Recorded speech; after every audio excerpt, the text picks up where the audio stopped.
dear God, that was much longer than I meant it. Hi guys, how are you? Halfway through that, I was just like, whoa, this is really, really long. Okay, so hi guys, and welcome to A Brief History Mystery and our Mystery Machine episodes. And we are back with Dave, who is not that side, he is that side. Hey there. Hello. Our friend Steve with the pimp in his t-shirt out. Look at Hi guys. Yeah, check it out. What a pimp. Right, so this evening we are going to be talking about ghosts, but more importantly, paranormal investigation. And our silly little intro is the only piss taking we're going to be doing in this video. Maybe. But yeah, paranormal investigations, mainly motivated because I don't believe in ghosts. Not even a bit. But I am basing that opinion on almost no evidence. So the only way to have an opinion in my mind is to actually have an educated, and actually think about it and actually learn about it. So we have Dave over here that knows a lot about this subject, and Steve, who is a firm believer in ghosts. So we're going to talk it through. But first of all, I'll just say why I don't actually believe in ghosts, because I used to love a good ghost story. And when I was young, I did believe in ghosts because my auntie actually believed she had a ghost in her house. And the one incident really did actually genuinely freak me out. I remember the dog ran to the top of the stairs and was barking like crazy, staring down the stairs and was barking like mad. He then cowered in the corner, and we saw this. It was very creepy. Cowered in the corner. There's nothing there. Then shot down the stairs, turned around and was barking back up the stairs like mad. But then I saw a documentary about this guy, Michael Persinger, who's a Canadian neuroscientist. And he basically said a lot of ghosts are to do with, and people who believe they see spirits and things, is to do with electromagnetic energy. And then we know like a lot of ghost haunted houses and things in the limestone and things like this that we know affect electromagnetic energy. And that electromagnetic energy can affect our brains. And he could use this thing called a God helmet. And he could affect the EM energy and make you believe that somebody or an unknown thing is watching you, and that you're not alone in a room and stuff. So that just made sense to me. And I thought, that's a bit crap. Ghosts don't exist. So I've aged and matured a little bit. So we're going to have a chat about what we think actually. What is the evidence? What sort of techniques are used if somebody is to go on a paranormal investigation? And then we're going to discuss that actually it's something we would love to do and that we are going to do, and something Dave has done. So Dave, first of all, then, if we head over to you, what are your feelings about paranormal investigations as a whole and ghosts, and what's your general sort of feeling before we start talking about the technology and the things you'd use if you went on a paranormal investigation? Well, the first thing I'd like to say is regarding the intro, actually. Over a period of a few years, there was a haunted highway, if you like, a bypass here in the UK, which has become infamous for sightings over the years, mainly because of sightings in the 1980s when they done road works, and it's the Stocksbridge bypass. And it attracted the attention of both myself and a couple of other team members. So because of this, and a documentary actually that we saw, I forget the name of it now actually, but a documentary that stuck with me. Obviously not enough to remember the name of it, but the content of it stuck with me. So it would become a prime location, and we would go there as often as we could because we would get interesting results, which I'm not going to go into. Maybe later, but we would get interesting results, which would of course fuel the enthusiasm towards wanting to go back. And we've been there that many times. On one specific night, we pulled up onto it's called Peroid Lane, and you come through the town of Stocksbridge, and you go up a hill, Peroid Lane, and then over the actual bypass itself towards a pylon. Which has been the if you like the epicenter, for want of a better word, for a lot of activity, a monk being sighted and children's voices being heard singing and various other phenomena. And we pulled up on this one particular night, and they were full of cars. There were cars on the left-hand side of the bridge over the bypass, on the right-hand side, and parked up near the pylon. What the hell is this like?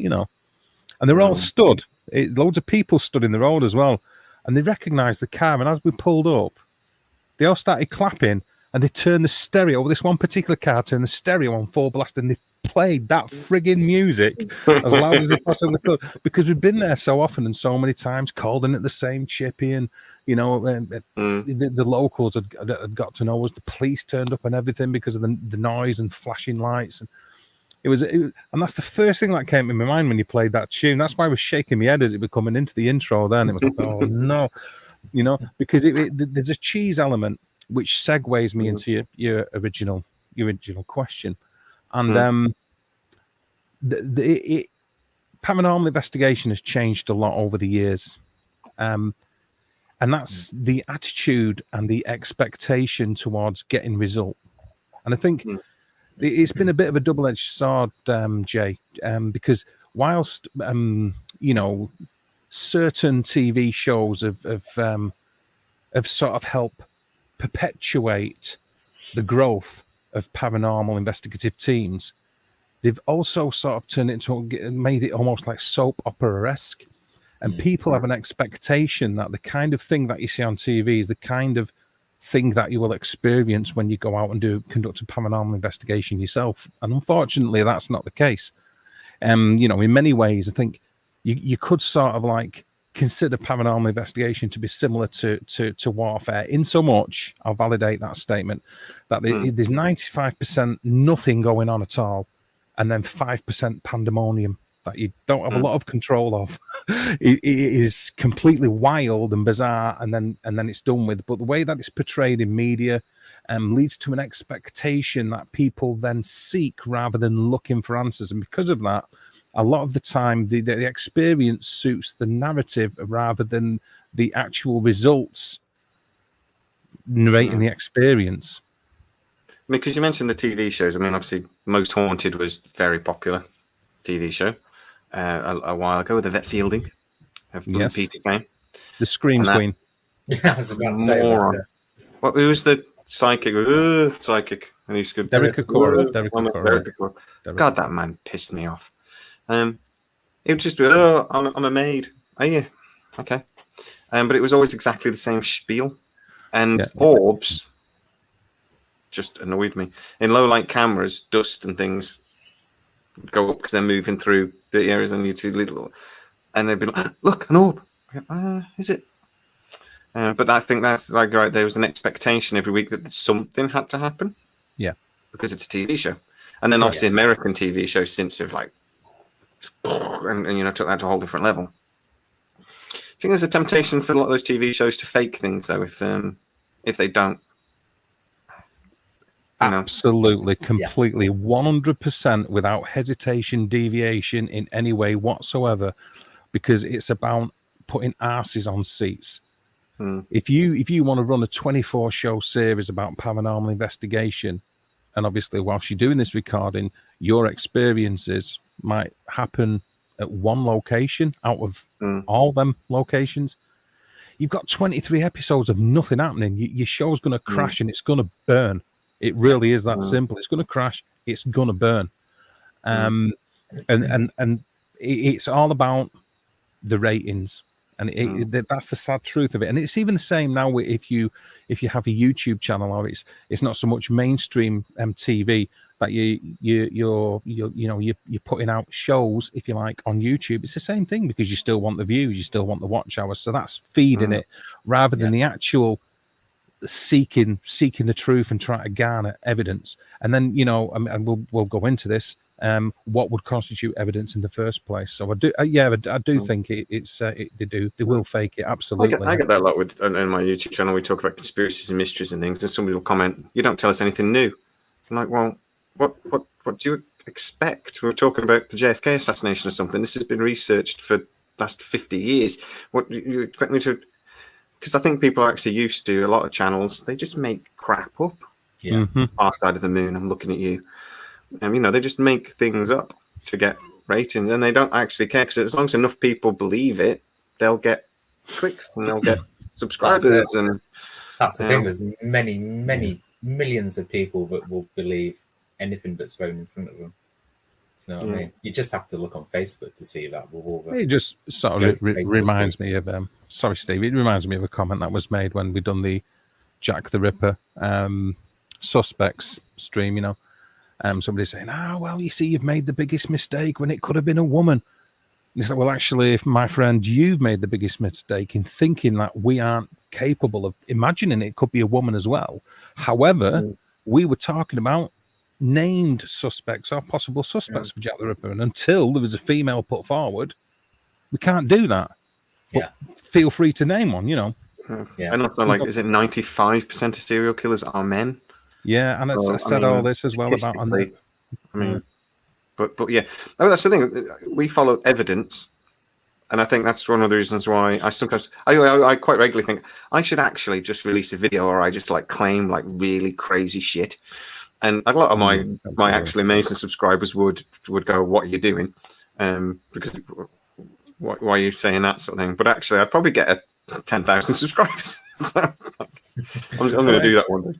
I'm absolutely beyond a shadow of a doubt. I think if I'm not that bothered about actually uploading videos and conducting like live investigations for YouTube anymore. I sort of lost the urge to do that in, I don't know, 2012 maybe. But I'm fairly sure that if I completely sold out and fabricated a lot of things and done all the jump scare stuff every time a shadow moved, I'd have 50,000 subscribers. No danger. I'm fairly sure of that. Yeah, that's it. I'm just behind a rock. Going, there you go. There you go.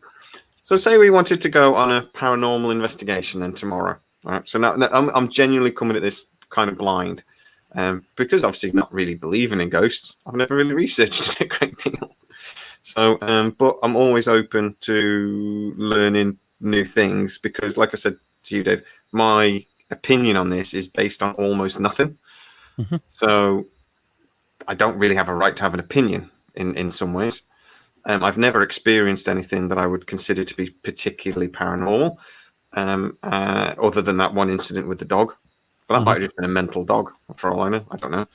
I do think quite methodically in the way I think about things. I need evidence. I need something that makes sense to me. And that's why I say this Michael Persinger stuff it just made sense to me. I do come from a psychology background as well, which we're going to talk about a lot later when people maybe get these things wrong. But say we wanted to go on an investigation tomorrow. What would we need? What technology could help us? Or do we just need our wits? What sort of thing would you say is like a basic? Well, I think fundamentally, most of my paranormal investigation has been done around residential properties where people have experienced obviously strange going-ons that they can't explain. That's led them to some cases not wanting to stay in their own house and fleeing the property. And then so you get residential ongoing sort of investigations, but you will get, if you like, legendary or well-known haunted locations around the UK, around the world, which they've been put on TV, so people are massively aware of them. So that it will change. It depends. If you were going to a legendary or an historical location, I'll call it, then you can just take whatever you want, really, because you're going to be predisposed towards an expectation and an acceptation of validation, if you like, because you are aware of certain phenomena that has already happened. So you're sort of halfway there, really. But fundamentally, when it comes to a residential investigation,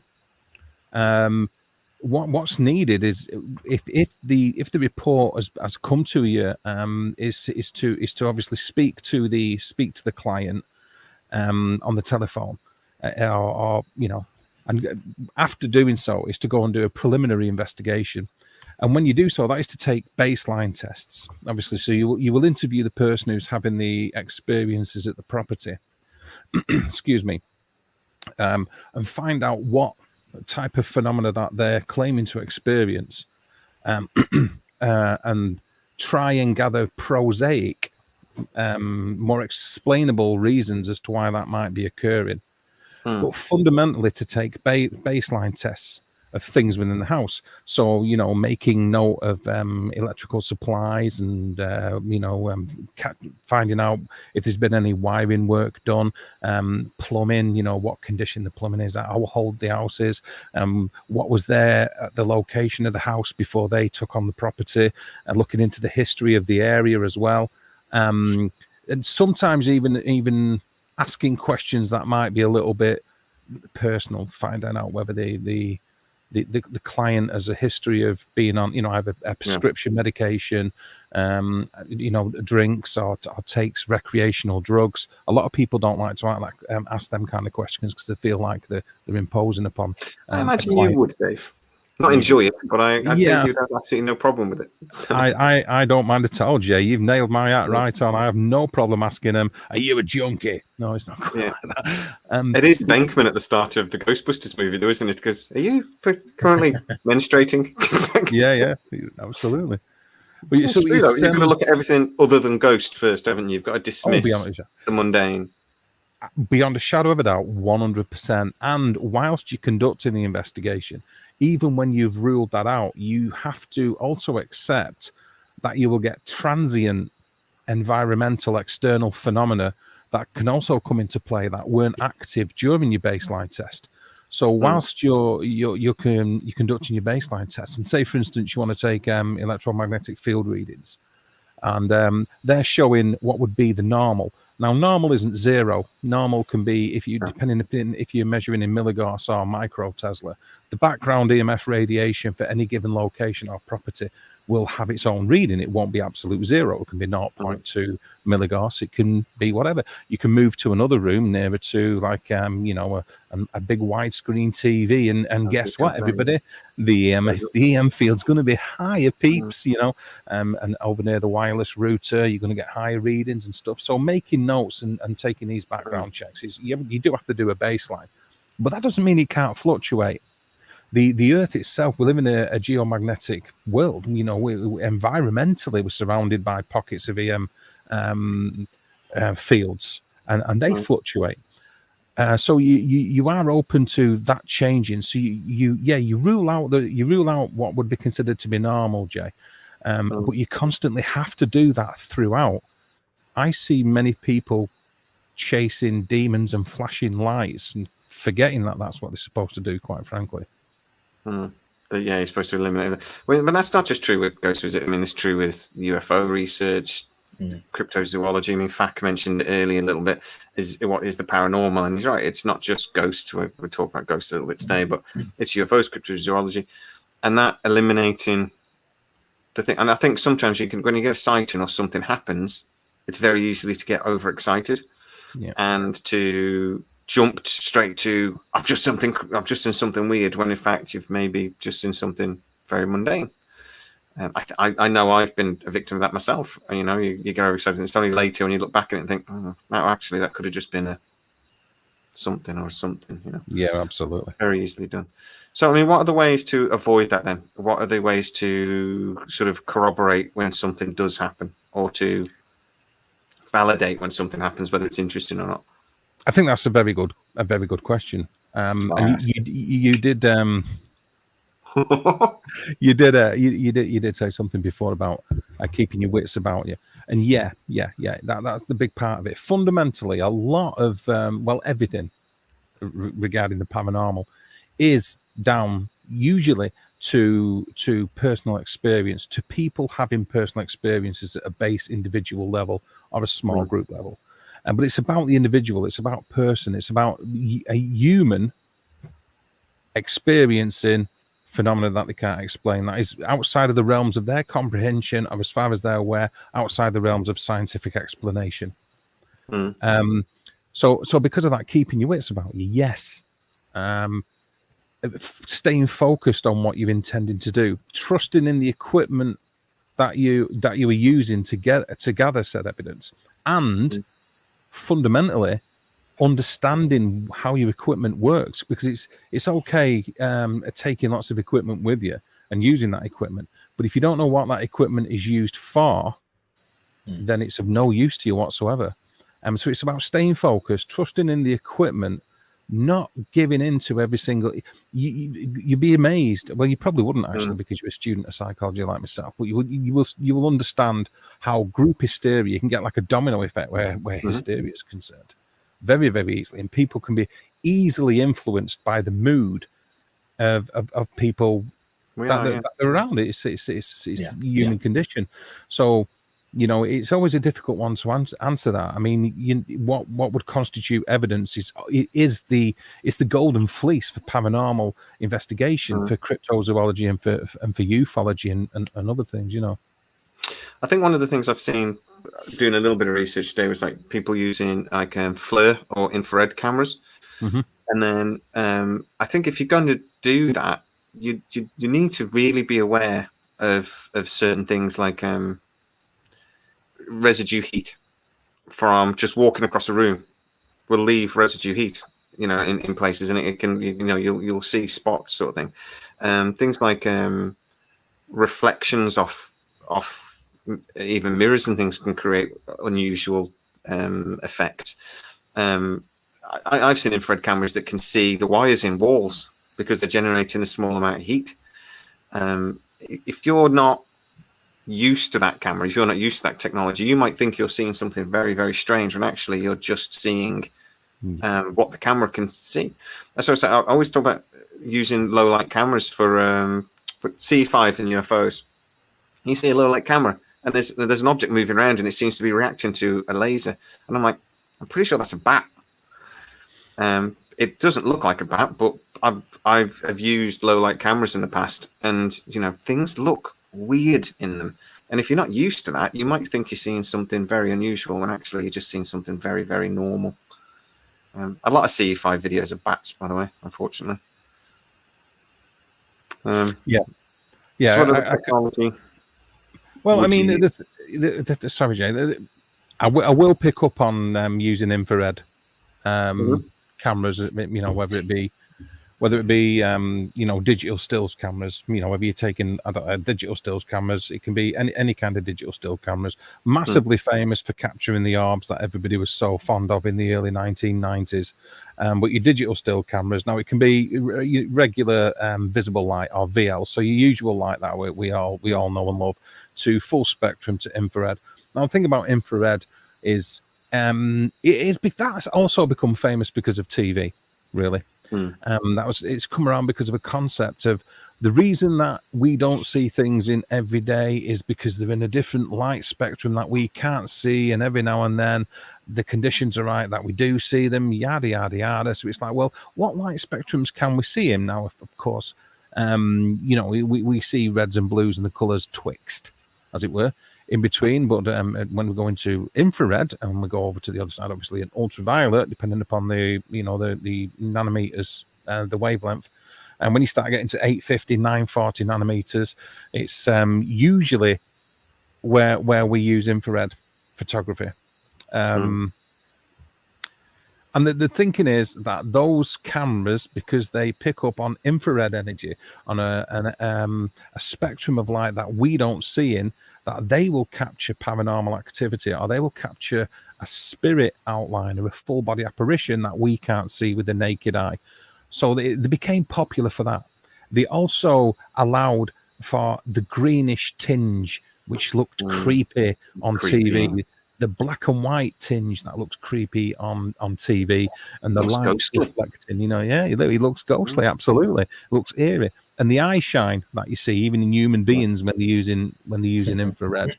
As far as evidence goes, and anybody can do a quick internet search on this. This isn't like a huge secret. Finding what you could consider to be video evidence of any kind of strange anomalous phenomena regarding an apparition or what appears to be an apparition isn't just confined to infrared photography. Most videos, in fact, of paranormal phenomena are captured on daytime cameras. They're captured on visible light cameras, not infrared at all, and certainly not full spectrum, which then became, a lot of people started to use full spectrum. I've got full spectrum. So infrared, and now you also recording in UV and visible light. but it hasn't helped gather more evidence because people use infrared. Far from it. Most things are captured in visible light. We don't see in infrared. We see invisible light. We see in the light spectrum, obviously, that we see in.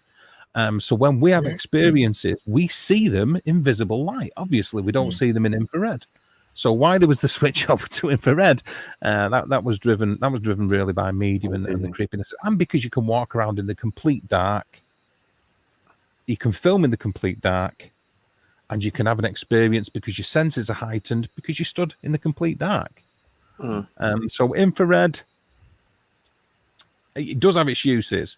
It does have its uses. I will use infrared, I will use UV, I will use full spectrum, and I will also use white light or visible light for that reason. And I certainly won't I won't just like take one and expect that to be the be all and end all of capturing evidence, because that just isn't the case. Well, the thing is, I suppose we have to try different things, and when low light cameras, infrared, they became sort of like affordable, I suppose it made sense to try to use them for this thing, and it's because obviously I suppose before the 90s they weren't affordable, so yeah, I suppose that makes sense. They're much more affordable now. You're going to walk around, this is all of us will have at least one of these, and there may be 5, 6, 7 of them actually in locked off locations on a tripod. So an external IR illuminator there, that's actually putting out a lot of infrared. So you're doing obviously an outdoor investigation. This is gonna put you out a fair amount of light, and obviously microphone to pick up any kind of anomalous audio that you're going to pick up as well. And it looks the part, it looks great, but you can equally just go around with it with your phone with a light on and recording video. It's good. You'll do the same thing. Because the wife won't let me spend a lot of money when we go on this investigation, so because she checks my bank account. So unless I get lots of donations this evening, pay, I won't be buying one of those cameras. But no. Obviously, I see a lot of evidence that's obviously like the voice box or the tape recordings, and they ask questions. Things. Is there the evidence you're aware of, Dave and Steve? Is there more evidence like for the sound or noise that they make, or is there more sort of visual evidence? Do you think is one more weighted than the other? Is one more important than the other? Steve, do you want to give a response on that one? Excuse me. I don't know, to be honest. It seems on the little recorders like that, especially with other shows and YouTube channels and things like that as well, that there seems to be a lot of it going about, that everyone will capture something all the time, whereas in my experience, and probably Dave's as well, that's not the case. You're not always going to get something. Again, you are listening, or you are trying to listen out for a human voice as well. So anything that sounds a little bit off in the distance, you're automatically going to pick that up and think that that's somebody speaking to you, trying to answer what you're saying. And just watching any type of YouTube video where they're using one of them, and one person hears it and says, "Oh, I think he said dead," and then another person will say, "Oh, I thought he said shot in the head or something else," and you'll get loads of people's different opinions of what they thought was said. But it's I've caught things, EVPs and things like that before, that you just can't explain. But it's just another tool to add to the sort of. It's not more important than anything else. It's just another tool. It's another way of gathering more information. I think, and this isn't just to do like an automatic gainsay thing with anybody else, but I think as a fundamental piece of equipment, an audio recorder it is important. because even if you can't use it, and I will just sort of not justify, but explain why I'm saying that, because I'm not disagreeing with Steve. I'm just is because you can at least log events that are occurring in real time, just like you would use a dictaphone to record a meeting, what goes on in a meeting. So you can do that, and just for that reason alone, it is an indispensable piece of equipment. When I'm on residential investigations, I will use 24-bit 96 kilohertz digital recorders with multiple channels and condenser microphones for closer proximity effect recording to sort of negate any kind of outside contamination that you might get. Because the truth of the matter is, if you just put a recorder in a room and you hear a bang or you hear a voice, unless you can 100% say that was in a completely sterile environment, that voice or that bang could have come from anywhere. It could have come from outside. It could have come from reverberated through the building. In the case of a bang, it could come from anywhere. So when you're using condenser microphones with closer proximity type things, I mean, they're electric condensers usually in things like this, is usually if it's not within a couple of feet of it, it's not going to pick it up. And like the microphone I'm using here, the further away I go, the quieter it become. And when you back off the gain, which is the, if you like, the amount of input amplification on an audio signal, when you back that off, I will completely disappear if I move a couple of feet away. So you can sort of like at least try to make it as sterile as you possibly can. Now I'm giving an example here. This wasn't even on an investigation. I was at a friend's house and we were playing guitar, jamming. And midway through doing this, we had what sounded like a click, like a pop, a static burst of electricity, which I thought was weird, but that was it. We just carried on. I sort of think, at the end of the song, it was like, did you hear that? Like, yeah, I heard that. That was weird. And moved on. Thought no more about it. And at that time, my old man was... He had a studio set up, and I said, we've done a new song, and sent him this recording. And he phoned me like 1 o'clock in the morning. I said, have you heard what's on the recording? I said, well, yes, I was playing it. Of course I have. He said, no, there's a woman's voice. And he said, and you hear it on the recording. And I was like, I didn't hear anything on the recording, Dad. I didn't hear a woman's voice. The only thing we heard was a click. There was no click. We heard it. There's a woman's voice that says, bless you. She said the words, bless you. And, long story short, anyway, that corresponds with the exact time when we heard a static burst, and it was like a click. It was like a snap. We didn't hear a voice. There was no voice at all. But it coincided exactly with that. Now, that led me to start doing spectral analysis on audio. And since doing that, the amount of audio recordings that I've actually got where you think you're hearing a voice or you think you're hearing breaths or that kind of thing is when you look on the spectrograph that it doesn't fall in the range of the human voice range. It just doesn't fall. It'll fall outside of it, or you get what are called artifacts or spurios and sproggies, birdies, chirps that are down to the internal circuitry of the actual recorder that you're using. And the DR60 was famous for it. They recalled the DR60 because of this. Because when you've done a recording, it would growl. You would hear like growling and all sorts of heavy breathing and they loved it. It's sold all over the States. I think now if you look for one online, there's something like 2,000 quid, And it's like they were infamous for recording their own internal workings.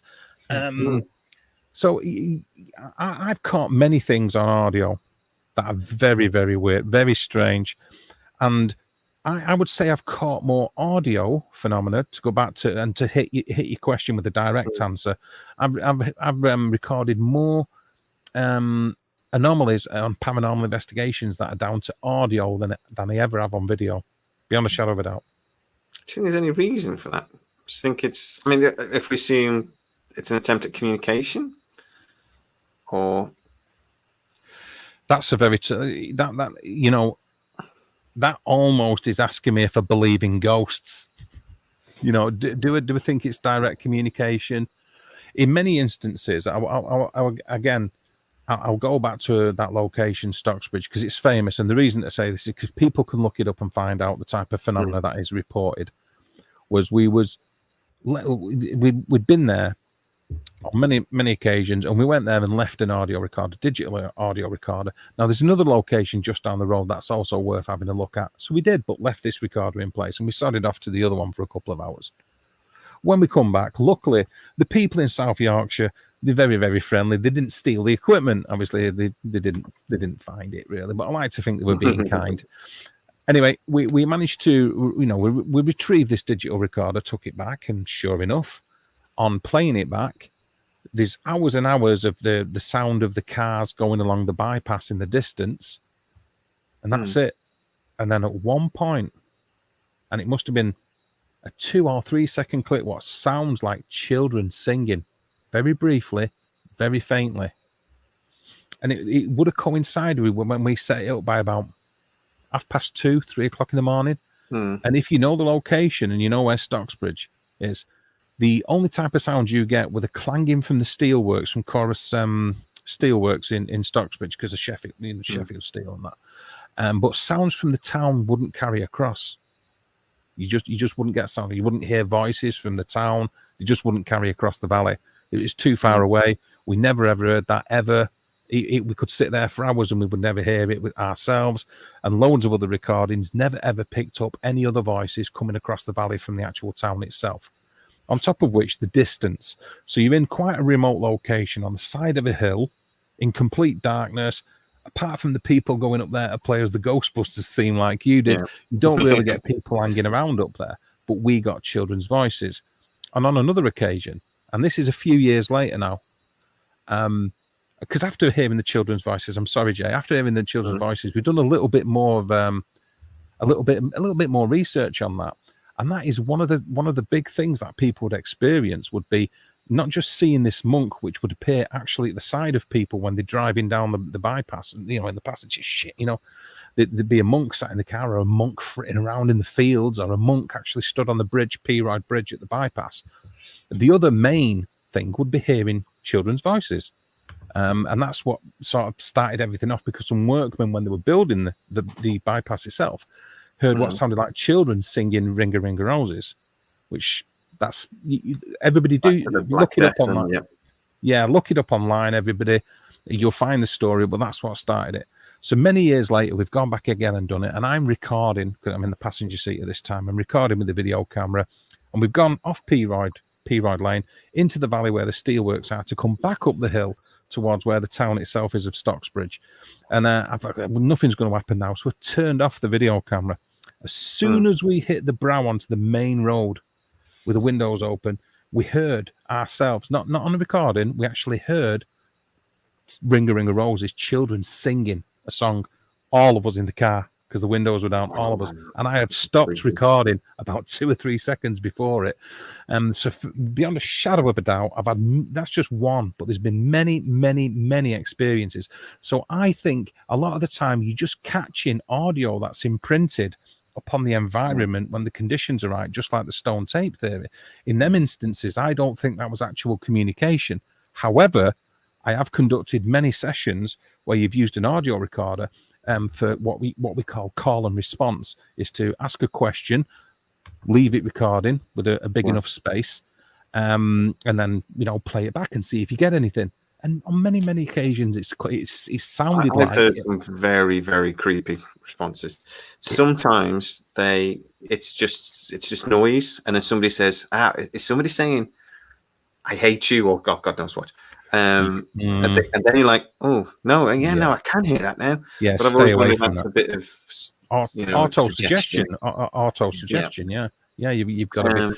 There's many things you've got to be aware of, which is auto-suggestion, autokinesis, kinematics, and motion parallax, as well as tribal luminescence. They're like the 5 main things you need to watch out for when you are conducting paranormal investigation, because they are very normal things that we perceive. This is a sensory perception thing that most paranormal investigators aren't even aware of. Well, I've said them 5, and I'm not saying everybody, because that's being judgmental, but I'm just wondering how many people have even know what them 5 things are, I don't know what 4 of them are. you've got to be massively aware of that when you're doing paranormal investigation. Well, but in answer to your through. question, pardon? Go through. Well, I don't know what a few of them auto-suggestion. are. So Okay. I know what Okay. but yeah. Yeah, you know what auto-suggestion is. Basically, that's more important when you are interviewing somebody or asking somebody questions about the thing that they experienced, if you like. So, for instance, would be to say, if you know, what did you see? Oh, I saw a disc, or rather, tell us what you experienced. What happened? Tell me what happened. And somebody says, well, I saw a flying disc. So I'll use UFO example. I saw a flying disc. It was spinning. It had lights on it. And we watched it for a couple of minutes and then it went away. Now, auto-suggestion would be for me to say, and how loud was the noise? Or what sound did it make? Because the person didn't actually mention anything about a sound. That is me automatically suggesting that there was a sound and imprinting that false memory upon their short-term memory or on their recollection.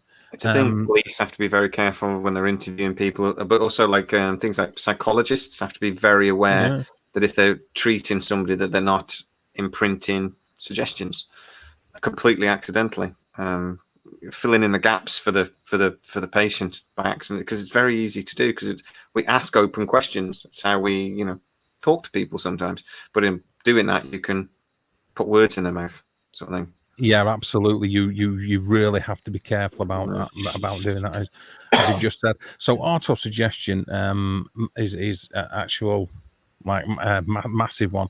Kinematics are basically seeing things or having the illusion of seeing things just due to false perspective, which happens a lot, and it mainly happens a lot in peripheral vision. Yeah, your peripheral vision is going to be the big one, and especially at the night time. Your eyes, the way that it gathers lights. You got rods, you got cones, and the way that your eyes work dictate that you're not infallible. Your eyes aren't infallible. You can have 20/20 vision, but your eyes are not infallible. Your peripheral vision you can see all sorts of things. You can see mists because of the way that you can get bits of floaters in your eyes, and dogs. It happens to dogs a lot, and that's why a lot of dogs will bark into the corner of a room or stare at the corner of a room for a long time. Doesn't necessarily mean it's haunted, folks, but you will get that kind of thing. So auto-suggestion, you've got kinematics. The other thing, is that also going to be partly that like our brains are programmed to identify certain shapes? That's mainly your pareidolia would sort of come into that as well in a way, but kinematics is more seeing motion, seeing motion because of usually because you're focused upon one thing. It's and motion parallax is where it appears things are either moving or things are staying still because either you're moving or your viewpoint moves.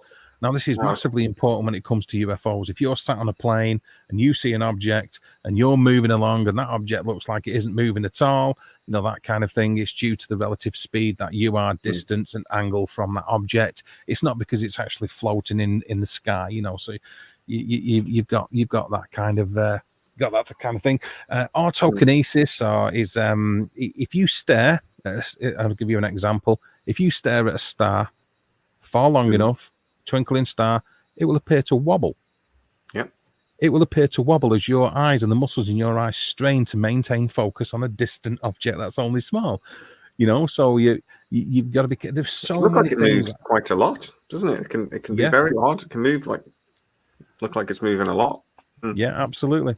And the fifth one, tribal luminescence, is basically gases that are igniting due to the compression of stone and materials, geological composition of the floor, where it's almost rubbing. So it sort of destroys itself and creates like pockets of gas that can then be illuminated. So when people say that they're seeing spirit sparks or vortices and things like that, a lot of the times it's the result of tribal luminescence, which is if you're in a location, it makes sense to do it, have an understanding of the geological and topographical composite of the area that you're in. Because if you're in a limestone, and things like that, you are susceptible towards experience what's called tribal luminescence. The information's on the internet for everybody in the side chat if you want to look it up, because a lot of people aren't aware of that. But tribal luminescence is the fifth one. That's I'm trying to be quick, and that's a brief, a really quick brief overview of it. I've never heard of 4 of those. Actually, when you explain it, it's just, you know, it's very. I'm completely sad. I just never heard it described like that before. It's fascinating. How much do you think psychology comes into, particularly when people misinterpret what they're seeing? Because I was saying, I was reading a thing today about going on ghost hunting. It said, don't go alone, go in groups. And my first thing was like, yeah, somebody's going to go, shadow! And everyone's going to freak out. And, you know, because people do. I mean, it's a good example is like, you can go and see a comedian. Honestly, I've got a point, honest. You can go see a comedian that's normally you don't find very funny. But when you're in a big group of people, you'll laugh your arse off, like, you know, watching it live all the way through. You can watch the DVD later and then go, this isn't funny. Why do I think this was funny when I saw it live? It's because as a species, we copy each other and we behave like that. So, I mean, we're social creatures at the end of the day. Yeah. Group conformity. Yeah. So if one person... Sorry, Jay. No, I think it's the same with the UFOs. I'm not picking on Stephen Greer, but I'm going to a little bit. When he's done some of his CE5 things, he'll go, look at the alien, look at the alien. And everyone else is there going, is that a flare? No, it's not a flare, it's an alien. Everyone goes, oh, no, he's right, it is an alien. You know, so, I mean, that particularly when it's somebody in a respect or authority figure says things like that, we tend to, you know, follow. So, yeah, I think how much of it is psychology, you're saying? How much of a concern is the psychology when you're trying to do an investigation? I think, well, you know, Steve, if you want to give what you think about like that before I start going on a rant. I think it has a lot to do with what people experience. I, for one,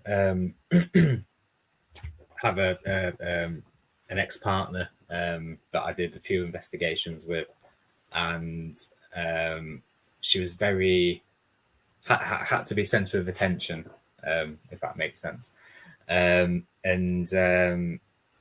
everything seemed to happen to her, like getting prodded in the back, seeing things, feeling unwell, feeling drowsy, tired, or sick, and when nothing else was happening to anybody else, and it wasn't something that I was aware of, if that makes sense. I was thinking, why are you coming out with all this stuff now? You know, and clearly, nothing was happening. But it also, if you're going on the ghost investigation and it's already imprinted in your mind, but it's going to be spooky. Something most probably is going to happen. Not that it always does, but that's 90% of people, I would say, get that thought in their head. Hello. So they're ready for something to happen, if that makes sense. But they're looking for it to happen, you know. And any little thing, flipping a moth coming by and, you know, hitting him in the head. Oh yeah, breathing in your neck or something. Yeah, you know, I was touched, I was pushed, this, that, and the other. But you have to be, just like we were saying before with the UFO things and stuff like that.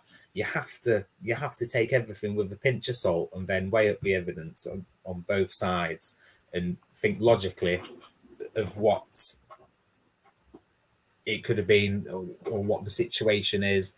And I think obviously the bigger the group that you're with, you're going to get more hysteria. You're going to get more people agreeing with other people, like we were saying a minute ago.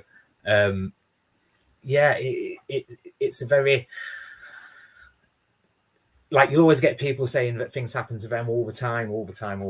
It probably doesn't. It's probably their emotional state where they are inside their head, and possibly thinking also that it gives them something to sort of hold on to, if that makes sense.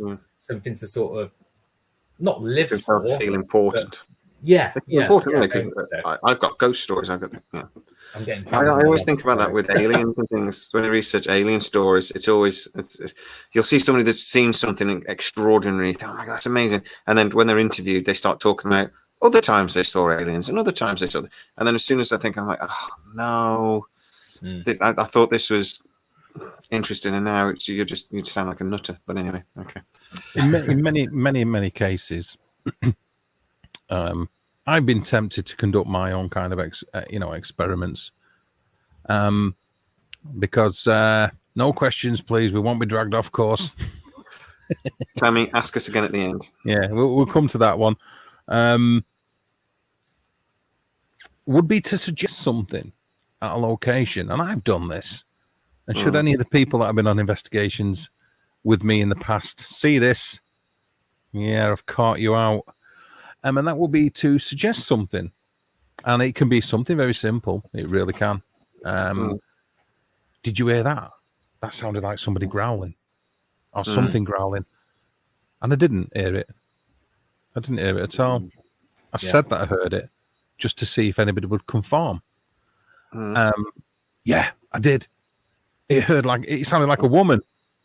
So I was like, what? You know, and it didn't. I didn't call them out on it. I just left it because let's see how far this will go. Let's see if it will spread, whether the hysteria will spread, and whether the group conformity thing will spread. And sure enough, it did. Just like dominoes. Yeah, I heard it too. Yeah, I heard it too. Yeah, it come from over there. So it went from me making it up to somebody saying, yeah, I heard it, to somebody saying, yeah, it was actually a female, and to somebody saying, yeah, it was actually a female over there.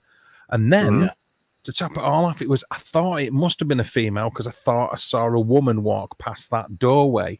You know? Yeah. So it's fascinating thing to try. Poke the bear. See what happens. I've done it a lot, brother. Done it a lot. Trust me, I really have. And does psychology play a massive part of it? I would say psychology is 99% the paranormal, really. And that's not going to win me any friends, but I'm not bothered about that because it's the truth. 99% of it is psychological. Look at it like this.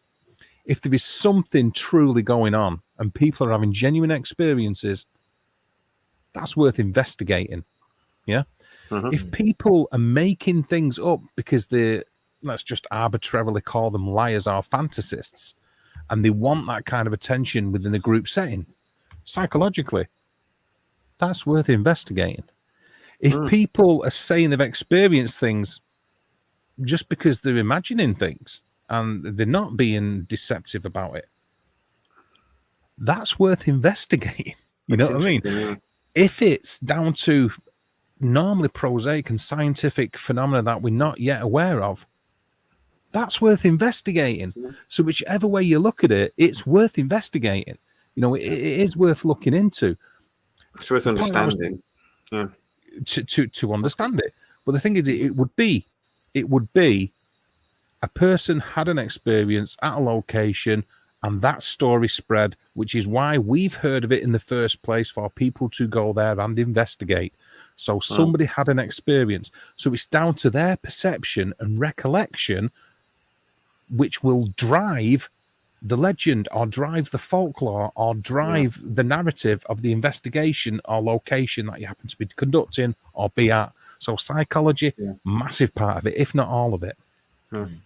I mean, I stand to think, like, we've got things like cognitive bias, and we've got things, but I mean, there's an effect to the way the brain works, and that it cuts corners constantly. We can't process all the information that we absorb through our eyes and our senses and everything else that's going on in your brain. So your brain is constantly cutting corners. There's loads of you can go online and do little experiments on this. That it's like when you read a sentence, you're constantly actually always sort of reading ahead subconsciously, and you will assume it.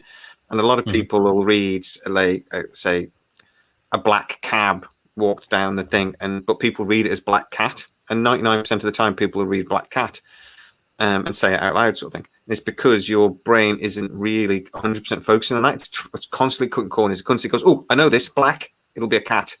Move on, sort of thing. Yeah. But your brain does that when you're talking. How many times have you sort of thought you've recognized somebody from a distance, and you get closer and think, oh, no, it's not them? And even it goes as far as like waving or something. They go, oh God, it's the wrong person, because your brain has just gone, oh, that looks a bit like that. That'll be that person. I did that It's the other because day. our brain constantly categorizes things, because it has to make assumptions, or it can't think about everything that we see, so it has to constantly make assumptions. Unfortunately, a side effect of that is things like sexism and racism and all these other isms, because we make assumptions constantly about things. The thing is it's cognitive bias. Cognitive bias. Sorry, Jay. While it also so it sort of also can be inhibiting, is also there to protect us in a way, because it does aid memory. It does aid long-term memory, especially. And embellishment is a human condition. So somebody can be completely telling the truth, but 10 years later after the event, they've slightly embellished it because it helps them to remember it. You will remember a story. Now, a lot of people remember emotionally rather than factually. They remember emotionally because it's the emotions that they feel at the time that are so strong that sort of imprints upon their memory more than, in most cases, more than the facts. Which is why, as you know yourself, and as Steve does, and everybody in the side chat, you can have 5 witnesses to a car crash, and every single one might give a slightly different interpretation of what actually occurred.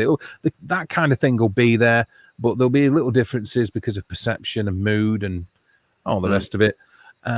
But for the most part, cognitive bias does help us in that. If when we embellish and when we elaborate upon things, we remember it better when we tell it as a story, when there is a narrative to it, because that helps us then recollect an emotive state to put us back into an emotional state, which then serves the narrative when we're putting it out to other people. So we become emotional when we describe it, because we will recollect those feelings that we had at that time. So embellishment and adding to a certain story, it helps us tell the story at a later date. And the further back in time that the event was, the more embellishment there is in the present to help explain or facilitate the delivery of the event or telling of the event. So cognitive bias, it can inhibit us as a species, but it also serves us as well. Yeah, it definitely is a good, like I say, shortcut for processing, which helps the brain immensely. It's one of the reasons why AI, artificial intelligence, is so difficult, because programming shortcuts basically is quite hard. Computers really struggle with it. It's one of the reasons why AI. It's one of the ways. It's one of the things they've tried to do more in the last few years, is to try and get the software to work more like the human brain. I was going to say as well that one of the things is memory doesn't work like a videotape. So we don't record things in like streams. And if you if you go on a holiday when you're a kid and you go on the same holiday 5 or 6 times, your brain just goes, oh, I don't need to record that. I can just record that holiday and I can just tag, we went twice, we went 3, which is why sometimes it's quite hard to try and figure out which holiday you did something specific, is because your brain doesn't bother saving it. It just goes, well, I did that 5 times. That sort of thing. The way the brain works is incredible, and that's only the 20% we understand. There's 80% of the brain we have no clue, and we don't know what we don't know, if that makes sense. Yeah. So understanding it and trying to figure out how these things work is just it's impossible because we don't understand it. But I do wonder whether a lot of paranormal investigation is things like how we see patterns in things, because our brains are constantly programmed to look for certain patterns. So when we see a shadow in a certain shape, we think it's a person. How many times we woke up in the middle of the night and your bloody coat's on the back of a door or something, you're sure there's somebody stood there, and then you go, fucking hell, and then it's just my dressing gown sort of thing. Yeah, pareidolia. Yeah, that's a good word. I've not heard that before either. So there you go. Yeah, pareidolia. I'm learning. Making shapes. Pareidolia is a big one. Yeah. The thing is, and hearing things is apophenia, by the way. Making sense of sound. Yes, so you got visually it's pareidolia, audibly it's apophenia. One of the first things, the first thing that we see when we're born is our mother's face. We recognize that as being safe. We recognize that as being something that we can associate with. So that's right there. Put right in there. That's right in the data banks, that right from dot. We also, at a base level, when it comes to developing as a species, would be able to differentiate between threats and something that may be perceived as being friendly by its outline and by its shape as well. Being able to identify predators. The reason, I'll give an example here. The reason that they would give spotters during the Second World War just the silhouettes and outline of aircraft wasn't just because there was a good chance you might not get a clear look at it. It's because you're more likely to remember the basic shape and outline and silhouette of something. It's easier to remember that than it is every single bit of color, the camouflage pattern, the numbers that are on it, all that kind of thing. If I was to say, yeah, exactly. So if you're going to see a car that's going to drive off, you're going to, what's the number plate and all that? It's easy if somebody said, well, it was a red car. I remember seeing a red car. There was a red car. It was big, and it drove off down the road, and it hit that other car. It was green. You know, it's easier to remember that. So we sort of like we're predisposed towards associating things with comforting. What would you call it? What do you call it? Well-known things that we can relate to. Things that we're comfortable with, things that trigger our perception as well. And things. So pareidolia is massive in the paranormal, beyond a shadow of a doubt. Yeah. One of the things think about working in groups, because like I say, I just Googled paranormal investigation today, because Google is basically where I get all my information from. I'd be thick as a pig shit if it wasn't for Google. And you only ever look at the first page of Google. Never go to the second page. That's where all the evil lies. But one of the websites I found basically was talking about always go in a group because you don't know what sort of ghost you're going to come into contact with. It might be a scary ghost. You could be at risk. Have you ever come across anything that's genuine? Sorry? Who's writing these rules? I know. Well, I actually think they were trying to sell me something. But anyway, we'll move on. It read like a travel agent. It read like, like go on these things, and it's like, like a travel agent would tell you about Malta and how amazing Malta is or something. How amazing ghost hunting is. And then, people love a risk. But is there, have you ever come across anything that you considered, we're actually at risk here? Or is that just, again, TV bullshit? I'll let you go first again, Steve, before I start with that one. He's going to rant again. Settle in.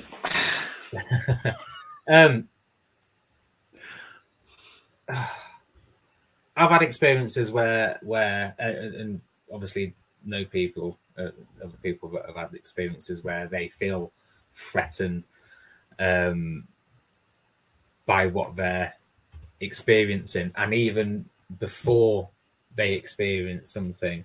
So again, it sort of goes back to how your emotional state is, or if there's a lot of energy in that area as well. But I'm not sure. I'm not sure. I'm not sure. I'm going to let Dave take this one, just because it for me, the way we perceive things depends where you're coming from, doesn't it? I mean, that's like when you read a text and sometimes you think the person's angry at you, or they think the person's being cheeky with you, or it depends on your perception. It comes from inside you, doesn't it? So exactly. I understand that point. Yeah. Go, Dave. Okay, well, I would say, it's wise to not go on your own for a couple of reasons, really. I mean, one of them is because the main one is if you have any kind of experience, it's important to have somebody there just because they can possibly corroborate your experience too. Yeah. There is somebody there who can say, that's absolutely right. Yes, we've discussed the fact that they might see it different. We cognitive bias, but there is a good chance that they're going to have a very similar experience which will corroborate your own. If you're going to be walking around abandoned buildings or things, you want to do it just because of safety. If anything else, we've all seen that on Casualty. We've all been there, when the aeroplane flies into the hospital. Might have been thinking that one, but anyway, helicopters flying to that fucking hospital every other week. Absolutely, it was brilliant for that. And the other one would be, I was involved in it. I'm not going to name them. I think they've gone bust, but I'm not going to name them anyway. It's just wise that I don't. But I have been involved in events companies in the past. What I've done paranormal tours, and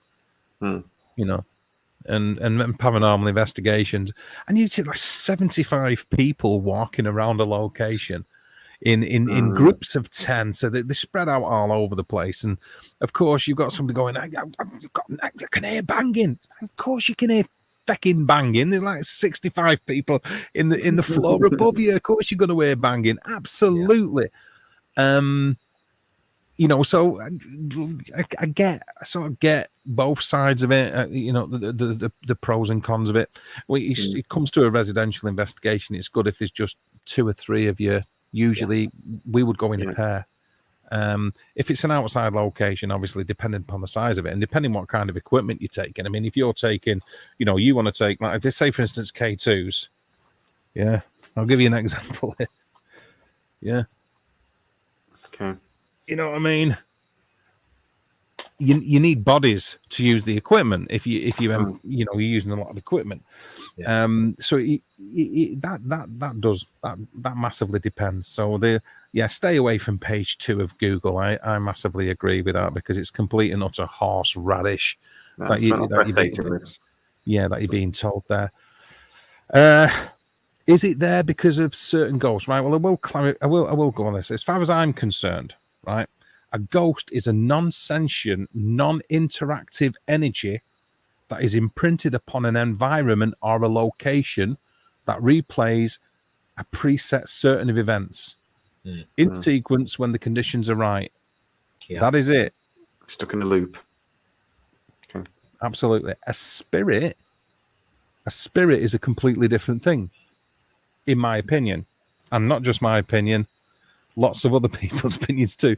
A spirit is a sentient energy that can be interacted within its environment. Whether it's aware of your presence or not is open to conjecture. In some instances, possibly, in others, no. But it's a completely different thing. A spirit is a sentient, interactive energy. So it's completely different. You start getting into the realms of what kinds of spirits and what kinds of entities can be responsible for activity within certain locations as to whether or not you're in potential danger. And yeah, I'm not going to list them, but people will know of these. There's a few, isn't there? Obviously, you've got poltergeists, you've got waifs, you've got succubi and various other kinds of demons. If you want to go into demonology, I will say this for the people that are into demonology. Demonology walks hand in hand with theology. So without religion, you don't really have the demons. Yeah, you can fight amongst yourselves for that one. But I'm just saying. Right. Just saying. People tell me aliens are demons. Yeah. Right. Now, that isn't to argue the fact that there might be interdimensional or transdimensional beings or energies that can interact. I didn't say that. It's just the label that we give them. We label certain energies or entities as being demons that walks hand in hand with a relevant place within religion. And each religion will have its own. That's why there's different demons all over the world. Okay. But that's about as much as I'm going to cover it. Give me a call if you want to know more. But when it's down to... hey, I'm basically Catholic. I'm completely on board with demons. Oh, there you go then. There you go then. Have I ever been in a situation where anything has happened that could be considered dangerous? Yes. Yeah, I have to say yes. I have to say yes to that. And there was fairly recently... I've been marked. I've been what has felt like being pushed by what I don't know, but like being pushed, being scratched, what the feeling of being bitten, being burnt, having all my energy drained from my body in a particular like place after hearing that it's going to happen on a spirit box, and then a spirit box, and then going from that location and feeling instantly okay. And, I've had things thrown at me. Yeah, absolutely. We were saying that we should go on an investigation. I've changed my mind. You will. You'll love it. It'll be brilliant. It would be fantastic. I could go to work and get the crap kicked out of me. I work in mental health, by the way. It's not just generally. I don't just generally have people attacking me, but sometimes. But yeah, Baz was talking about his last investigation. Poor 3 Bazza. cracked ribs. Come on, Baz, so you get heal. Go again. You know? Yeah, absolutely. That's it. Absolutely. No, The it's thing with something I personal sorry, Jay, I'm sorry, man. I keep interrupting. No, go on. The thing about personal experience and equipment, because I do want to tie the two together, because it's easy for us to segue because we're humans, and we get emotional about the conversation, we get into it and all that lot. But I do want to sort of tie a couple of things together because, with the premise of the stream and what you've said, I think it's only right. Go for it. Would be if you have a personal experience, there could be lots of reasons why you experience certain phenomena. So data logging, I'm big fan of what you would call, using data loggers, which is pretty new. And I will use a data logger if you like. I'll show a basic data logger, or a data logger will be the EDI, which will record humidity, it will record barometric pressure, it will record ground vibration, temperature, as well as electromagnetic energy. And it will record it, like I say, which you can then use in its own program, or I think it's in Microsoft Excel. And you will get a graph. So say, for instance, at 11:01 p.m., you experience what consider you thought you saw something walk across a room. Let's say you captured what looked a little bit. You captured what looked like something moving across a doorway. You check your data logger, and at that exact time, there was a change in humidity. There was a change in barometric pressure. The temperature dropped. You're getting ground vibration. We call them geophones. It's measuring ground vibration or vibrations through solid objects or whatever, but it's basically a geophone. And you also get a change in electromagnetic energy. Then you've got 5, if you like, scientific, I use the term loosely, measurements or readings to corroborate the video recording you've got as well. Rather than just a bit of a grainy image and a personal experience. You'll have the personal experience, the grainy image, and 5 scientifically measured, if you like. You've got it measured on instrumentation. Now, I say scientifically, I think it's only sort of calibrated to itself. So you would use it, in relation to the baseline within the environment, rather than saying that 0 on this particular device is an absolute 0.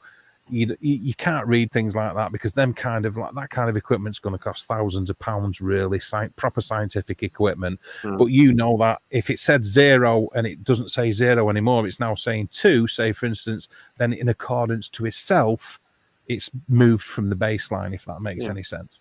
So when you've got to think, is what you're saying, is that there's been a change of some sort. You might not, I'm not with you on that. Yeah. And corroborating evidence is really the point. I mean, I've written here that what is good evidence is a question I'd like to take. What evidence can we dismiss? And I think that's the point, though, isn't it? Is no evidence isn't necessarily, you don't dismiss anything. You're trying to, it's bits of a jigsaw, but it's with evidence that you can corroborate with something else. Is that what you're trying to do? He's good, this Jamie guy. I will say the reason that orbs were so popular in the 1990s is because nobody had a clue what they were, and you've got digital stills photography is pretty much in its infancy, and it's the inability of the sensors, which usually IRC or crop sensor type cameras that you're using, is the inability of the sensor to resolve the image due to parallax. So. Basically what I'm saying there is we're not using film, we're not using emulsion or silver halide to record things. Now magnetic tape, we're using sensors, aren't we? CMOS chips and stuff like that, or CCD devices, and it can't render that image into sharp focus, only the image that it's focused upon. So you get parallax issues, which means that very small things, and people couldn't wrap their head around this, will be very small things like dust, vapor, little bits of fibers, Those small little insects. natty little buggery things that fly around and Absolutely. And when they reflect the light back, so back to the source and obviously back to the medium which is recording, they just look like balls of light. Now, I got pretty damn good at one time at being able to tell you what orb was what by the way that it looked. It's like if it's a water droplet, you can sort of tell because it looks like it's got a crispy shell, a bit like an M&M. If it's an insect, you can sort of tell because it's got like a dot in the middle and then the blurriness around the edges. Sometimes If they look it's like spinning, don't they? They look like it's spinning, but it's the wings flapping. You can sort of tell what kind of, and then you get like actual, if you like, what you would consider to be sort of like real orbs, which are small balls of what appear to be energy or plasma that we're unsure what they are. Now, I am more inclined to believe an orb is worth looking at if it meets two criteria. One is you see it with a naked eye as well, and two, you record it. You can record it, so it's corroborated your personal experience, and you see it with the naked eye. And I suppose the third would be if you do, if you do manage to get a photograph of it, would be to take a photograph on 35 mil, on 35 mil or 110. So you're recording it on emulsion rather than using a sensor, like a charged coupled device sensor or something like that. Yeah. That's just, something actually detects the light. I remember I saw a moth once on using low light camera, and I generally thought we were being attacked by something that's like a foot. We were all ready to go out and kill it. Like Jesus Christ! But actually, as soon as we sort of like, oh no, it's just like that big. We're okay, guys. But we were like, right, get your pitchforks. We're in trouble here, guys. We've got to go. Absolutely, yeah. That's it. But no, that's interesting. So if we try to pull it all together, then using all the different technologies and things, Dave, you sort of like touched on it earlier. Do you believe in ghosts? It sounds like you believe in ghosts and spirits, and even have a rough idea what they are. Do you think you've ever gathered evidence that would convince me? No, and I'll tell you why. It's like, for the non-believer, no evidence is possible, and for the believer, no evidence is necessary. And until there's an absolute, I'm not in a position, or anybody else, to present anything that will convince you otherwise until you have an experience that you yourself cannot explain. Now, I can take a photograph when I'm on holiday and I can explain to you how much of a good time I had. But that photograph isn't going to convey that to you. It isn't going to convey the emotion. It isn't going to convey the moment. You're just going to see a still image, a snapshot in time with which to judge how you can relate to my personal experience from that. Now, that's a good way. I've got so much equipment, Jay, so much equipment, so much of it. And I cannot empirically say that one piece of it is capable of proving anything whatsoever, because it isn't. On its own, they're worth nothing. They're of no use. They're of no consequence. When you use them in collaboration with in the correct intent and the correct application, they become very useful tools. Now, for me, when it comes to paranormal investigation and using technology, using tech, the vast majority of it is actually to be far from gathering what people would consider to be evidence, is to debunk the normal. Now, we'll touch upon this slightly because I think a lot of people sort of lose sight of this. And I'll use the good old famous K2 meter. I've got lots of VMF meters, a ridiculous amount actually. I probably need help, okay? But the K2 meter. It's a single axis meter, okay? So wherever you point it, you're going to take the reading from. That is it, but one direction only. And it measures AC, which is man-made. It's man-made electrical energy. People forget that. Now, living things have a small amount of DC electrical energy, not AC. Natural electrical energy is DC. It's not AC. We use what we call bridge rectifiers and diodes, capacitors, things like that, to create AC current. It's man-made energies. It's not natural. But people will get a reading on a K2 meter in a location. It'll flash. It couldn't possibly down to the fact that there's a taxi rank a couple of miles down the road, but we won't go into that. Cables or electrical cables under the ground, or which is what these are used for. When you go on a paranormal investigation, these are to find possible prosaic explanations for errant or stray electromagnetic energy fields that might be affecting people's brainwave patterns, which will give them the same kind of thing as the God helmet. Okay, you can do a similar kind of thing by autosuggestion. If you use a tri-field or a tri-axis DC meter, however, this measures DC electrical energy. You know, this is what 200. What it says, about 200 quid or something like that. You're looking at about 200 quid for something like that. About 30-40 quid for a K2 meter. But if you're getting big spikes on a DC meter in corroboration with other things that are happening, then that's worth looking into. That's worth paying attention to. But beyond that, all you've had is an electromagnetic spike. That is all. When you've had a flash on that, you see they can go off because of any reason whatsoever. And the amount of time I've seen people chasing lights, so EMF readers for me means nothing. Another one is measuring temperature drops. You need it to be measuring ambient temperature, thermobaric energy. Okay, and if you're getting a change in ambient temperature, that's worth paying attention to, especially if it's isolated, localized, extreme, sudden. Okay. They actually work on magnetic, electric, and radio, Baz. It's the tri-field. That's why there's three of them. But that's also tri-axis as well. And this thing is one of these. Everybody's got one of these. Now, this is a contact. This measures contact or surface temperature.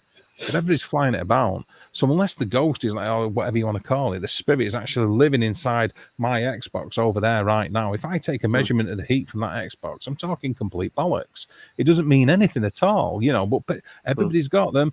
So you should be measuring, surface temperature, ambient temperature. And like I said, unless it's localized, sudden and extreme, it's not really paying attention to anyway, because you've got to isolate drafts.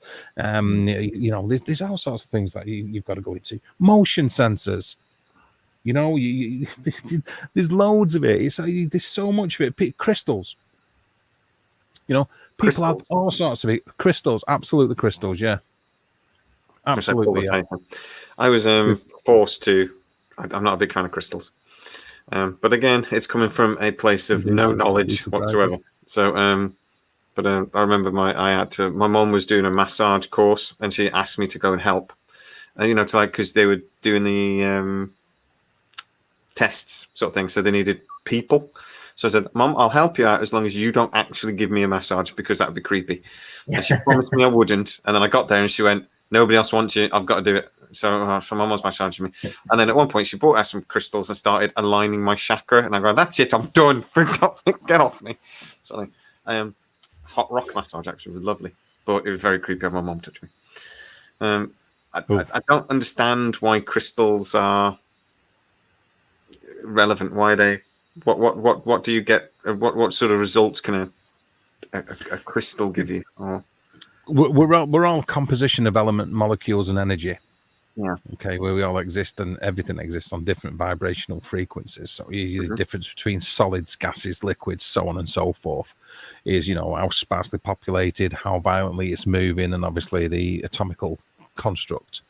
And so that's no different than anything else. And every solid's acts like a solid, and so on and so forth.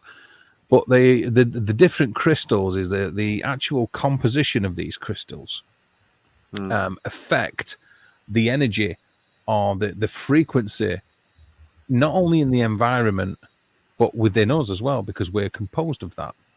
The same way that electromagnetic energy can have an influence on us, where we can see things, where we can have experiences, where we can think we can hear something, or we thought we saw something, or we feel nauseous because there's high levels of electromagnetic energy. We're not seeing it, We don't actually we see it. We feel the results of it. Again, I'm loosely speaking here.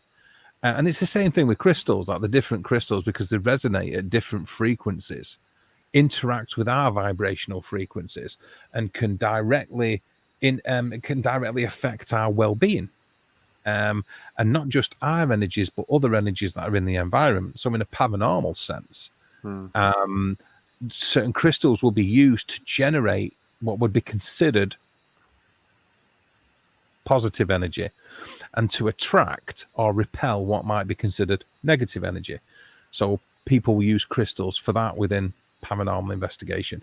Have I used them and seen the benefit of doing so? Am I sort of cutting you off at the pass by asking that, I wonder? My answer to that would be, don't ask me that question, please. I think, because I think you sort of like, you think, well, this is a clear quartz crystal shard.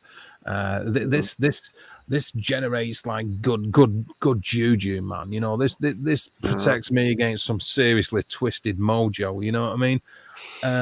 So if you've already got that in your head, we've already discussed autosuggestion and preconception, haven't we? So you should have took that when you were attacked. Idiot. I didn't think that one through. What am I thinking? I did. That's the thing, you see. You know, I had all sorts of things. You did these other ones as well. It's, but like, you know, jet black, your black stuff. So like obsidian. Obsidian's obsidian's a good stone, and so's jet and black tourmaline. A lot of paranormal investigators will use them because they repel negative energies. Unless you know, I'm sure other paranormal investigators will say they repel negative demons and ghosts. I say they help balance certain energies, is my belief. Yeah. I don't label things like other folk. But I did have it with me, but it's is it because it didn't work? Did it protect me from being harmed even more? You could have been killed. Could have been killed. I see. I say I don't believe in these things, and I don't really. If I'm 100% honest, but this stuff is like ancient. This knowledge is ancient, and I think there are things that we understood 1,000 years ago, 2,000 years ago, 5,000 that I can't explain. You know, I hear a lot of these old wives' tales, and then they turn out to be true. You know, it's like you know. But at the end of the day, these crystals have been used for a very long time. I think our bodies and our senses are far more capable than mainstream science believes. Absolutely. I think we can detect electromagnetic fields. And it could be, you know, you hear that thing when you think there's somebody behind you, and maybe you've heard them and not quite conscious of it. But I actually generally believe maybe you're aware of them because you can like feel their magnetic field and your magnetic field, and it affects it. And just because you're paranoid doesn't mean you're not being followed. Yeah. Oh, yeah, exactly. But I mean, scientifically speaking, pigeons can see magnetic fields. And they reckon we've got the same iron filings in our eyes that pigeons have. We just don't use it. So I'm like, well, do we not use it, or are we just not maybe as conscious of it? So I would it wouldn't surprise me at all if somebody did some sort of experiment and was able to evidence that actually we can detect electromagnetic fields on some sort of subconscious level. And maybe some people are a little bit more in tune to that than others. I think you've touched on a good point there. Yeah, I think so. I've always sort of thought of that myself. I mean, this is a good one, because you start of in ways when it comes to trying to explain your experiences or validating your experiences, if you like proving what you saw or experienced, you start to get into absolutes, which is nice in the paranormal field because you normally don't get them. But negative absolutes in a way. And I'll give you an example. Now, if I said to you that I had an experience where I've done a particular investigation in a residential property where most of the activities seem to be centered around the child's bedroom. And when we were conducting a few little experiments, I'm not going to tell you guys what we're doing, so don't ask. I will really one day. But we were doing experiments like that. It's par for the course during the investigation. And there was a truck, a toy truck in the middle of the room. The three of us sat in the room watching at the time. And the truck rolled across the floor on its own into the skirting board, right? And it completely disappeared. Yeah, I'd leave at that point. It completely That's it. I'm disappeared. convinced. Yeah. We had no idea where it went. Yeah. 2 hours later, we'd shifted location, done all sorts of things during that time frame, and we'd heard noises in the kitchen.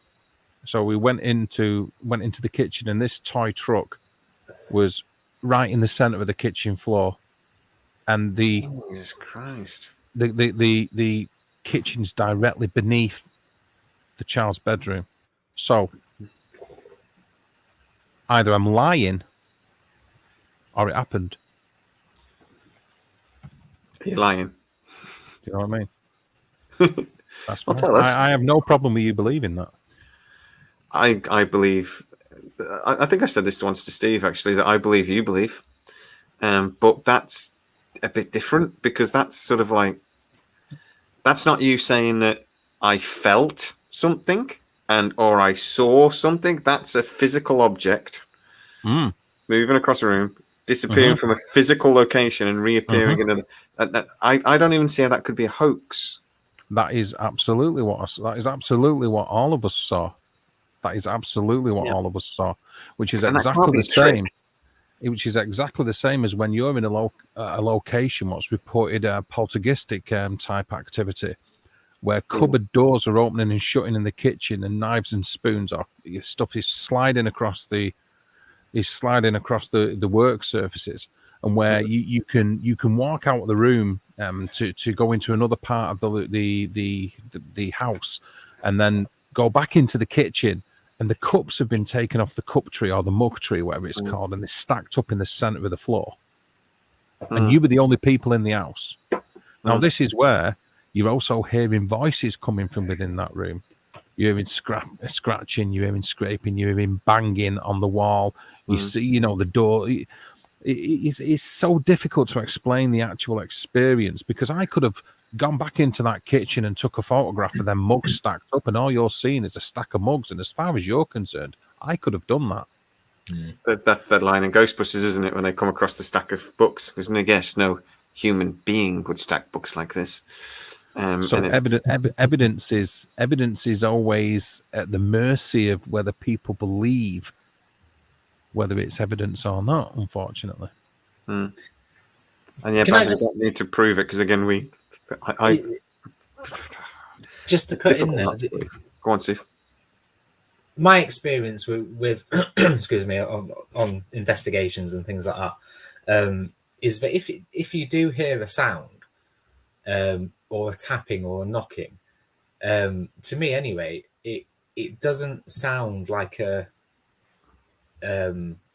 real normal tap or knock. Yeah, if that makes sense. It sounds it does. Really, I know exactly what you're saying. Yeah, really bizarre. I know exactly what you're saying. Yeah, and in that instance, you know that it's not somebody doing a normal knock or something like that, because it has something to it that isn't made by somebody, if that makes sense. It's the hair on the back of your neck type of thing. There's just, there's something weird, but you don't necessarily know what it is. It almost sounds like it's there, but it's not. It's somewhere else. It sounds like it's in the very fibers of the structure of the place that you're at.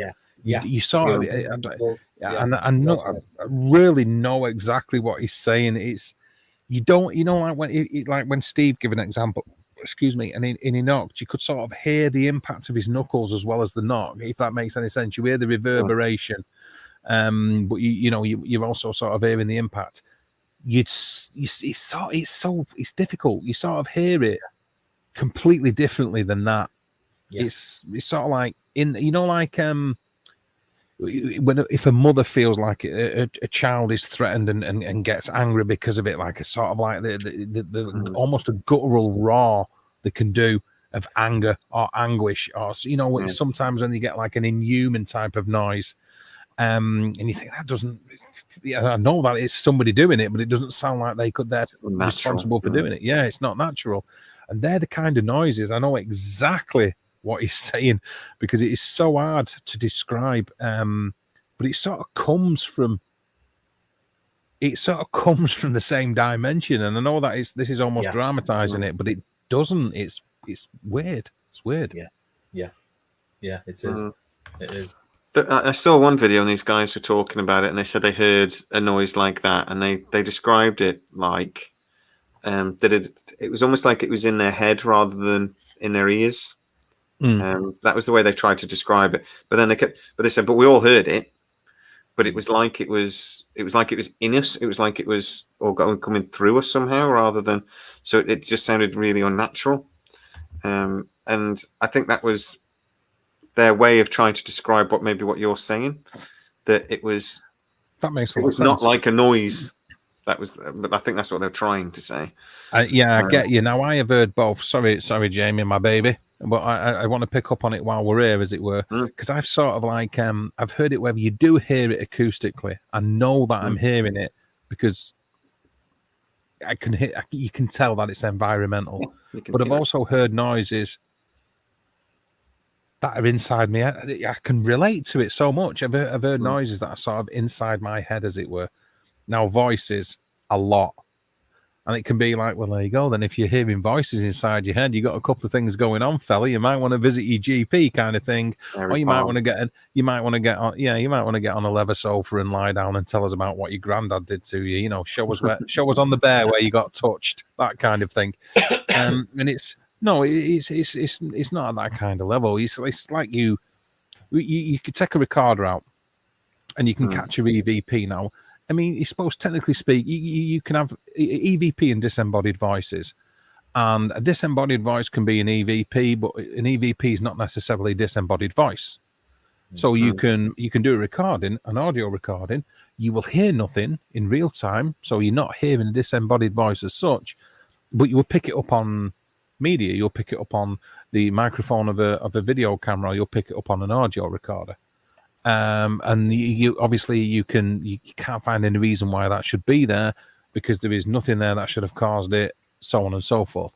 And you can hear a disembodied voice that isn't caught by an audio recorder, but you hear it in real time. But again, there is no, as far as you're aware, reasonable explanation as to why you should be hearing something like your name being called, or what sounds like whisper, or the sound of a child crying, or a woman moaning, or a man farting usually, or something like that. You know, it's not always easy to explain these things. So you can differentiate between the two, and they sort of they're not mutually exclusive. Is what I'm trying to say.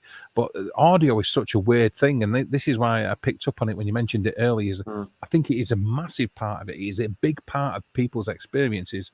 Is sensory stimuli, as in, you know, feeling, I think it's static electrical charges, which are giving people the feeling of the air standing up on the back of the neck more often than not. They won't want to admit it, but it is. You know, environmental changes in pressure and EMF. But, you know, apart from feeling cold or feeling like they're being watched, again, you start going into the realms of psychology and such. The other main one is auditory. It is auditory phenomena rather than visual mostly. And as far as evidence is, for me, it's been auditory. That's where the real evidence comes from. That's interesting. That's the interesting stuff. When I was looking at a few little videos of people saying things, it was the auditory stuff that seemed to be. I don't know if that's how easily that would be faked, but it didn't seem to be disingenuous. The visual stuff, I don't think I've seen any visual stuff that convinced me of anything, or I even considered all that interesting. But that's YouTube, though. Yeah, we might have to do a bit. I don't know. I've seen some very strange. Yeah, but so much crap is faked on YouTube. It's just sifting through the crap.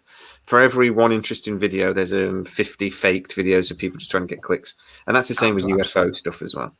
So absolutely, totally agree with that. Me doing 2 or 3 hours of sourcing for this stuff, trying to find something interesting is very difficult.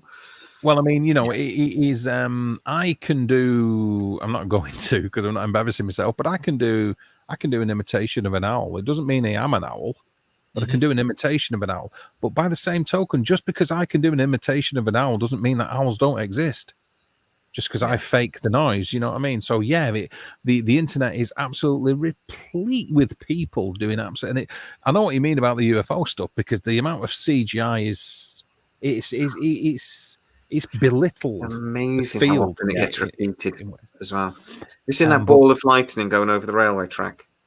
I have Lovely seen bit of that. CGI. It's repeated constantly. It's not real. It's a lovely bit of CGI. I think there's only ever once been ball lightning ever caught. It was like in the 1970s, and it's very grainy footage at a distance, an orange ball of light that fizzles out. And ball lightning exists. It's been caught, yeah. thing, and they understand the physics of that. But this thing isn't that. It's but no. Oh, and the ones guys like the police, the army helicopter with a flying saucer was on. It went around Facebook. Went around Facebook a couple of days ago, and it's like it's very clearly CGI. It's good CGI, but it's very clearly CGI. When I was researching the TR3B, it's like fake. Oh, that might be interesting. Fake. It's one thing after another. But there are some classical sort of like clips. Classic clips. I beg your pardon. Thank you, mate. Clips that sort of like stood, if you for want a better terminology, stood the test of time. They do tend to be older. It does have to be said. They do tend to be older. These ones.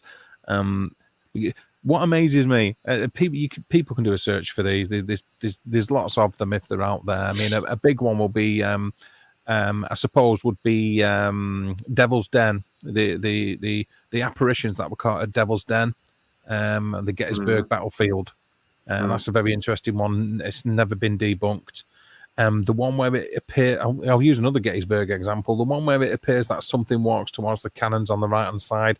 That's just a stain on the window. Steve, you did a video on that. That was one of the first videos I ever saw of yours, Steve. That was really good. You can believe in that one if you want, people, but I'm afraid you're gonna. You got so much shit for that, Steve. Sorry, but it moved, and it wasn't a dribble of water or something. Yeah, it was just a mark on the windscreen of the car. Yeah, and as the person in the camera was moving the camera, you could see it was a motion parallax. Yeah. There's your motion. There's your motion. So creepy though until you pointed out. Look at this bit, and then I'm like, man. Another. That was one of the first things I saw yours, Steve. In the UFO world, I suppose a similar one would be the Concorde, footage with the little white ball. What tracks as the camera moves? Yes. Yeah, that'd be a similar one, wouldn't it? There's a lot of videos like that. There isn't there that it's light reflecting. Or something like that. Particularly when you then suddenly realize you're looking through a window. I think it is. Again, it depends on how geeky you want to be regarding investigation. Because I went that way. I wore that T-shirt. You got to look into. People don't understand solar flare or lens flare and chromatic aberration. So they will believe every single little thing they see on a camera. Not everybody. I'm not saying everybody because that's a massively sweeping statement to make, and we don't do that here, do we? Well, I don't. But you've got to understand the equipment. You've got to understand what you're working with. I mean, I've seen people explain video footage away and saying, "Well, I know for a fact that it's this." And going, "Okay, well, why?" And it's going, well, because you can see that it's this. It's obvious. Well, no, because now you just believe. Yeah, obvious. It's well, no, you just believe what you see. Are you aware of what we call digital artification? That's on CCD, which are charge couple devices that are usually the remit of older cameras. Are you aware? Can you tell me the resolution of that sensor? And when they're like, pardon? Like going, well, exactly. You don't know what you're talking about. So how are you in a position to debunk it? Yeah. Exactly. Have you ever seen the 9/11? Just change the subject slightly. The 9/11 thing, that there's a theory that the aircraft were holograms, because at one point it appears that the wings disappear. and it's just an artifact of the cameras. The wings aren't disappearing. It's to do with pixelation and blah, blah, blah. I think they were quite early digital cameras, basically. They're not. They don't disappear. You're dragging me. No, I'm not even playing this game with you. We will do 9/11 videos one day, and we'll do. Yeah, were the planes even there? Yes, they were. That's very simple. That will be a very short video. I'm not even playing this game with you. Well, I will rise just a titty bit. I'll just do a bit of a me. Show us a bit of titty. You just show a bit of titty. I'll do the meerkat thing a little bit and raise the old head up. Is it? Oh, very nice. Is the the amount of people on the ground that reported gave completely different reports as to what they saw until the narrative of the media changed before the second impact, if that makes any sense. The way that they described it, a military jet, what looked like a missile, so on and so forth. So what people were seeing on most of the eyewitnesses on the ground before the second impact and before the fire department got there, the first responders, didn't match up with what the first video saw. But we've already said how poor eyewitnesses are. Yes, absolutely correct. Absolutely correct. I would. A lot of people got it wrong, though. We're going to do a 9/11 video shortly because it's such a fascinating thing, Building 7 in particular. But I would argue always, if I was planning the 9/11 attacks, I wouldn't use a missile and I wouldn't use things. I would use a passenger plane because I would keep it as simple as humanly possible. My narrative is going to be that a passenger plane is going to fly into that building. I'll fly a passenger plane into that building. I might fill it with explosives. I might do something to the building to make sure I might do lots of things, but I would make sure that is the main argument for why I always think a passenger plane hit the Pentagon, was because that's what I would want to do, because then the risk is lower of you getting caught. The Pentagon building becomes complicated though, because I actually know a military pilot of 20 years, and he explained to me how difficult it would be to hit a 4-story building with a passenger plane, because when a plane comes down, as it comes close to the ground, the air basically cushions, and the aircraft wants to bounce back up again. And at speed, it's very, very difficult to hit a building. So he said, so I actually think they would want to hit an aircraft. They would want to fly an aircraft into a building, but they might have had to use a missile. But with everything else. Trees, yeah. Well, yeah. And you're taking of all the CCTV all around in every position from every location around the Pentagon and so forth. We can do it to death. I will say this, like, I know that whenever, not that I have a lot, but when I have spoke about this, it's like, well, what do you know? You know what I mean? It's why would you care? You're a Brit. It happened in New York. I mean, that is, well, actually, the second largest loss of life on 9/11 after the USA was the UK. Yeah. After the USA, the United Kingdom, we lost more citizens than any other country apart from the USA during the 9/11 attacks. It directly affected us. It was pretty much the death of Concorde, especially after the crash, but, coupled with the fact of the Twin Towers, because of loss of Cantor Fitzgerald and other businesses like that, many of the flights to the World Trade Center were the quick hops from businessmen from London to New York. That's, so it's not like we're in a position where we want to vehemently go against any official explanation. And we've got just as much vested in this as anybody else. And I would argue as well that we were then dragged into the Iraq War and the Afghanistan War, which has lasted over 20 years and seen thousands of military casualties on the British side. We've got just as much right to ask if some of these things were faked, were we actually dragged into not just illegal but immoral conflicts based on lies? I would say we've got just as much right to ask the question as any American. I think that's an excellent statement to make. That, I mean, given where we're at now, given the divide or the rift that's starting to stand out between the UK and the USA regarding bringing people out of Afghanistan because of the Taliban taking over Afghanistan again. Yeah. The collapse in communication between the UK and the USA after everything that's gone on. I mean, in every single conflict, pretty much. And maybe not a lot of people might know this, but you've just got to look at Korea and also Vietnam. When the Americans have gone in, we've not been far behind. When it's come to putting boots on the ground, the UK has made the sacrifice now, and you've got to make it relative. Okay, you've got to make it relative. So to say, yeah, well, there was 50,000, say, Americans died and whatever, but only 5,000 Brits died. It's relative to the deployment numbers, it's still a high percentage. You know, if I'm a millionaire and I give you £10, it's not as much of a sacrifice if I've got no money at all, but I give you my last £10. It's relative. You know, it's down to deployment. We massively invested in every single undertaking since 9/11. We were directly involved in it. So I agree with you. I think we've got every right to talk about it. Most and definitely. for the people in the side chat, we have been talking for a while, actually, about doing a 20th anniversary. Should he have said that? Isn't it? Oh, God, it's only in 2 weeks.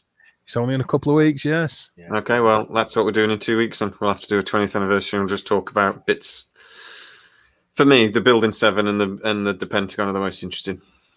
For me, Yeah, the evidence really supports that something dodgy was going on.